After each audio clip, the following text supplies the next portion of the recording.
Hello and welcome. This is Super Evolution. We see the female and she is called the goddess that General Lee was talking about. She asked Ming He if he was looking down on her since she's at least a grade 11 calamity. He asked her if she really came to Earth to destroy humanity. She says that it was true what General Lee said.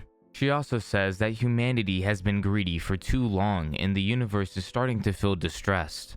Ming He says that is another reason not to let her go. He takes a seat while the goddess tells him that she granted him strength and also permitted him to train in this meditation dimension. The goddess then takes the credit for Ming He defeating Dr. Zhao. Ming He tells the goddess that if he dies, she dies too. She then says that if it wasn't for the incident that happened a year ago, she would never have needed Ming He's body. She then calls him a weak host and isn't worth being with the goddess. Ming He tells the goddess that General Lee said that Calamity's first instinct was to kill, but hers first instinct was to survive. Even though he was a weak host, she still chose to share a body with him in order to live. The goddess then gets offended since Ming He compared her with the other Calamity beings, and tells him that she is a supreme being.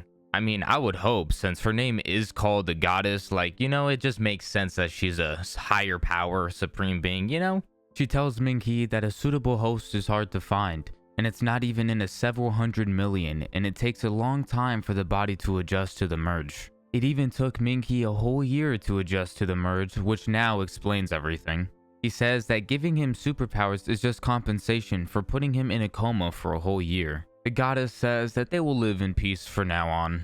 Ming He tells her that she's kind of like a human since her first instinct was to live. She then agrees but questions on what point is he trying to make. He tells her that she is just also trying to follow the will of the universe. Ming He said that he will take her around the world and maybe that might change her mind about wanting to kill humanity, even though there is a bad side and a good side of the world.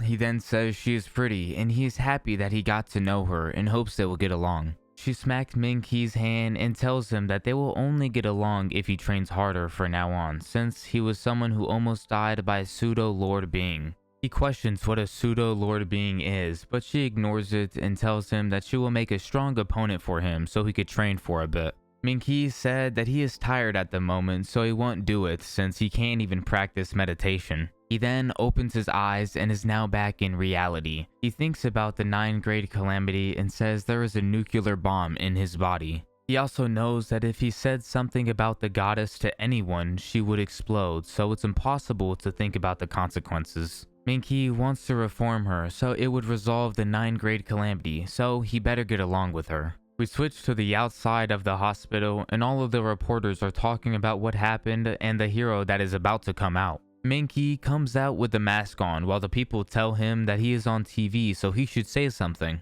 He then gets crowded by all the people and they ask him to say something. He closes his eyes and then gets ready to say something. He then starts off with saying that he's trying his best to protect the people that is close to him. Ming He gives credit to the officials since they were the ones to eliminate the mutant creatures and also gives credit to all the people who stepped in to help the city of Liang. We switch to the view of Lin in the hospital bed, and then we go to Shui, Lu, and Wang, and they say that what Ming He said was well said. We then see the brown-haired guy that was one of the survivors of Dr. Zhao's attack.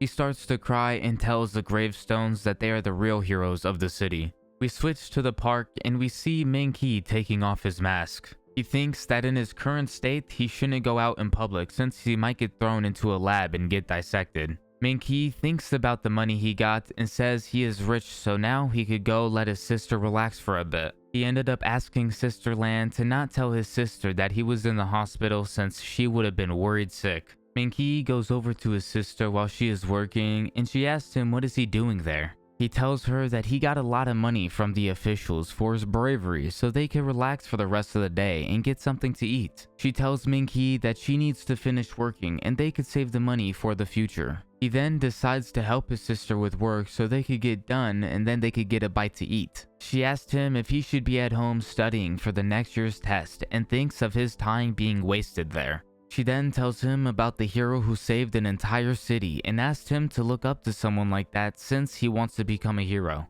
Ming He thinks to himself that he is the hero and she is talking about him, and then tells her that the doctor told him to get some fresh air and walk around, which is why he came over to help her. Ming He gets in work mode and starts to yell out that they have ice cream in many flavors. We then see Commander Luo and thinks of Ming He as an idiot since he didn't want the spotlight, but he rejected all the media's stuff and ran over to help his sister work.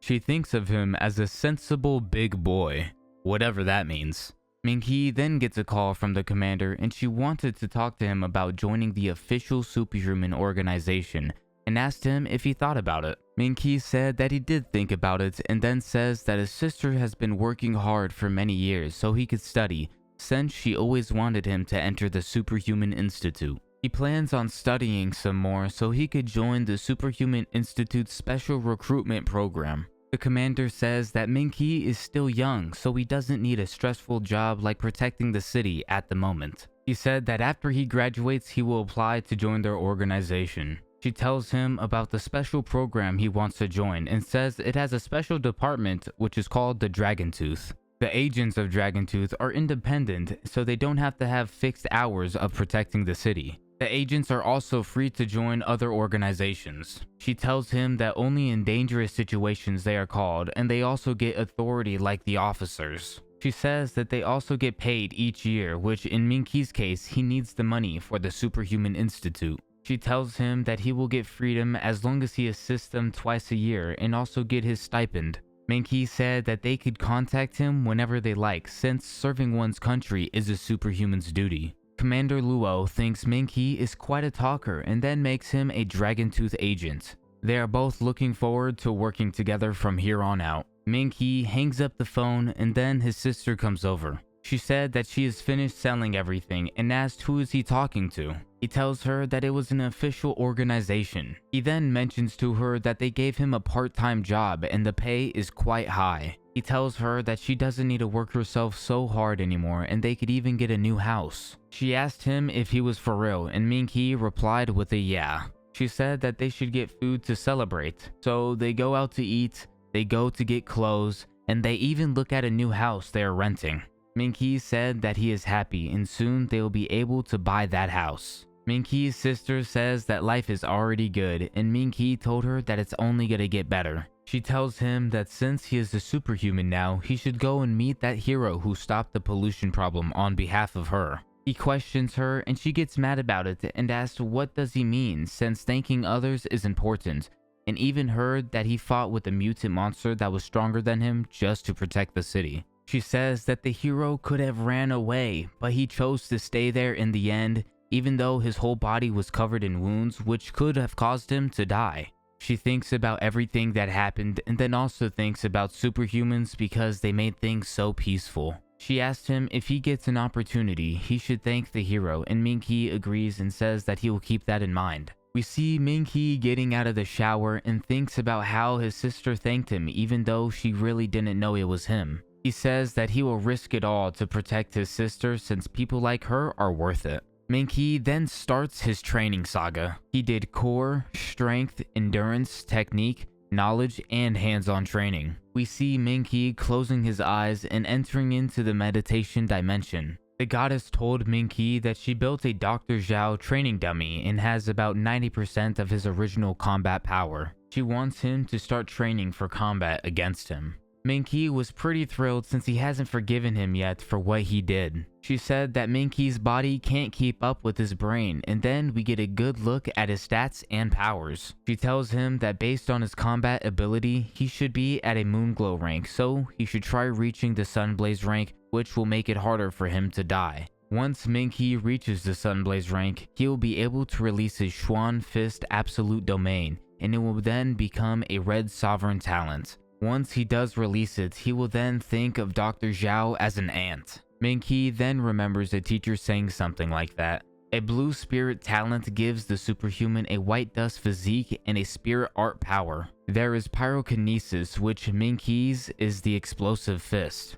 The violet soul talent gives the same physique but grants a spirit art power with the ultimate soul art. Examples of some powers are called Call of Flames, Dancing Thunder, and Whirling Cyclone. Ming He's power is the star-marked Galactic Fist. The teachers didn't tell the class about the Red Sovereign talents since they had to arrive at the Superhuman Institute to learn about them. The goddess actually tells Ming He about the Red Sovereign talent. She says that it has everything but also has an absolute domain. What is this, Jujutsu Kaisen? Like, what are we talking about? She said that an absolute domain will make his superpowers increase and will restrict his opponents. It is similar to a game since he has to decide the rules and follow them. Ming He is still fighting with the clone of Dr. Zhao while asking the goddess if she can simulate the domain since he wants to experience it. She tells him that she can't, but he should focus on practicing his ultimate soul art, and he shouldn't think about using his Red Sovereign talent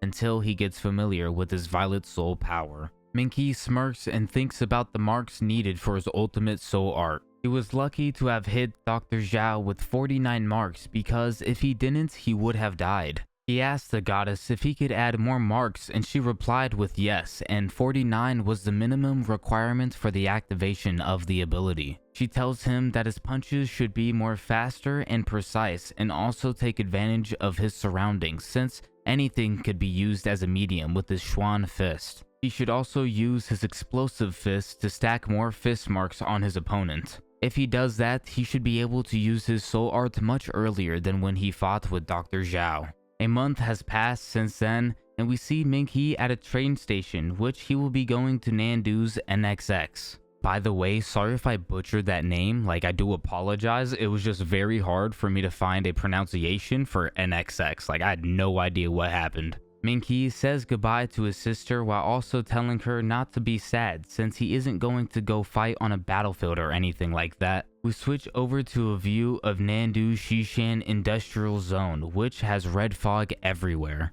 Two guards are talking to each other while fog gets closer to their feet. Behind them, we see legs that almost look like claws. One of the guards asked if they were going the wrong way, and then they asked how they got there. The guard asked if he's seen a person, and then asked what was that sound. We see a big spider eating the other guard while he asked him to save him. Sorry buddy, but if I was in your position, I would not save you. I hate spiders, like quite literally I fear them the most. The guard starts to run away while the spider is still eating the other guard. The guard made it to the control room and is out of breath from running. He checks his phone but then notices a person standing on the other side of the window. He calls out to them saying that it's dangerous there. We then see a Medusa-looking girl and she grabs the guard. The guy got his life sucked out of him, quite literally. We switch over to the industrial site and see a humanoid figure walking away from one of the large plants. We see the person hiding inside one of the plants and looks at the figure while it walks away. We switch to Ming He and he is on his phone with his sister telling her about a classmate finding them a good house. A female asks for some water and also asks when they will be arriving at their location.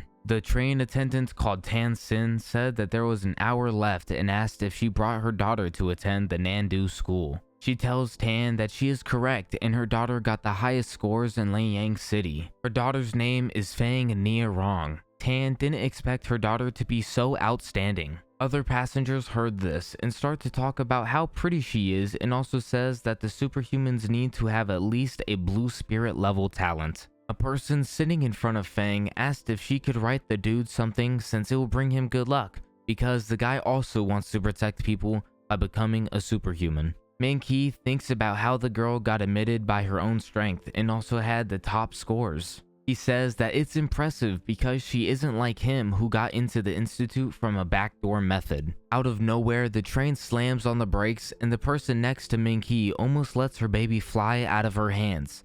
But luckily, Ming He was there to block the baby from flying. Fang notices Ming He's reaction speed. Some of the passengers got hurt and others asked about the fog that is suddenly there. People ask why the train has stopped and others try to get a signal from their phone. The weather forecast says that there is clear skies, but there is all that fog. Ming He gets up from his seat and puts his phone all the way up to see if he can get a signal, and he does, but it's very faint. One of the passengers says that they saw something outside. Another passenger said that he shouldn't be saying something like that, while the other guy says that it was true and it was something huge. We hear the intercom and the person says that they have encountered an unforeseen accident, so the train will be inspected. The person asked if everyone can remain in their seats and asked them to lock their seatbelts. Ming He gets up and questions the unforeseen accident. He then says that he will go and check it out. He goes up to the train attendant and asks what's going on, but she tells him that he should go back to his seat